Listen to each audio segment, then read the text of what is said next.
সম্পর্কে বয়স বাড়লে তোমরা ব্যস্ত হয়ে যাও কেন? এত বোরিং হয়ে যাও কেন? রোজ নিয়ম করে কিছুক্ষণ ভালো মন্দ কথা বললে এতেই শেষ কেন?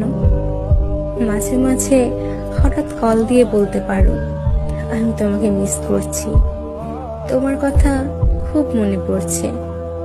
কিংবা সহজ ভাষায় বলতে পারো, ভালোবাসি তোমাকে। সম্পর্কে যত্ন নিতে শেখো।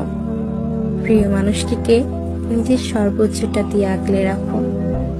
সম্পর্ক ভাঙার সবচেয়ে বড় কারণ হয় অবহেলা। সম্পর্কের বয়স বাড়লে প্রথম অবহেলার নাম হয় ব্যস্ত আছি। সময় থাকতে কদর করো।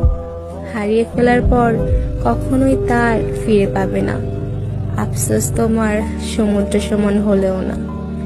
সম্পর্ক সুন্দর রাখতে সময়ের প্রয়োজন হয় না, গুরুত্বের প্রয়োজন হয়। গুরুত্ব দাও।